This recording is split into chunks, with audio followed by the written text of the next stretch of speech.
Imaginez un homme si riche que son simple passage dans une ville pouvait détruire l'économie de tout un pays pendant 10 ans. Imaginez un roi dont la fortune était si immense qu'aucun économiste moderne n'arrive à la chiffrer précisément. On parle souvent de Jeff Bezos ou d'Elon Musk, mais leurs comptes en banque ne sont que de la petite monnaie comparée à lui. Son nom? Mansa Musa. Mais au-delà de l'or, son histoire est celle d'une ambition démesurée qui a mis l'Afrique au centre du monde. Bienvenue sur Histoire qui change la vie. Aujourd'hui, nous plongeons dans l'épopée de l'homme qui a fait trembler le monde par sa générosité. En 1312, Moussa devient l'empereur du Mali. À cette époque, l'empire du Mali est l'un des plus vastes au monde.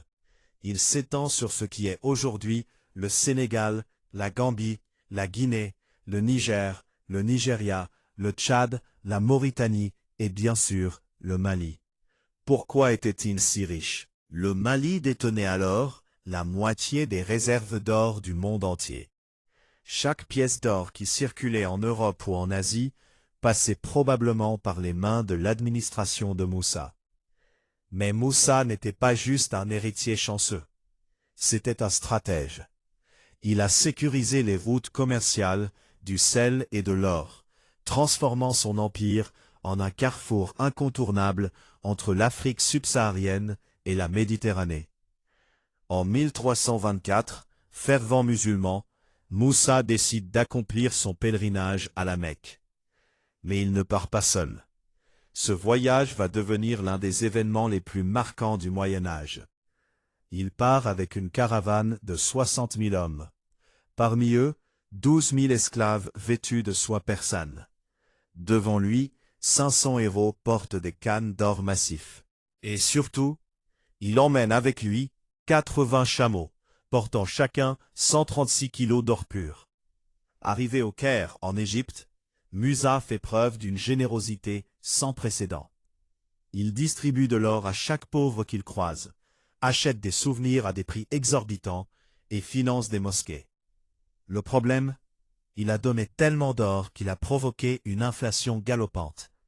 La valeur de l'or a chuté brutalement en Égypte et au Moyen-Orient. Il a fallu plus de 12 ans pour que l'économie locale s'en remette. C'est la seule fois dans l'histoire qu'un seul homme a contrôlé directement le cours mondial de l'or. Si l'histoire s'arrêtait là, Musa ne serait qu'un milliardaire excentrique. Mais ce qui rend son histoire inspirante pour la vie, c'est ce qu'il a fait à son retour. Mansa Musa n'a pas seulement ramené des souvenirs de son voyage. Il a ramené des cerveaux. Il a recruté des architectes, des poètes et des savants du monde entier pour transformer le Mali en un centre intellectuel. C'est sous son règne que la ville de Tombouctou est devenue la capitale mondiale du savoir. Il y a construit la célèbre mosquée de Djinguereber et l'université de Sankoré.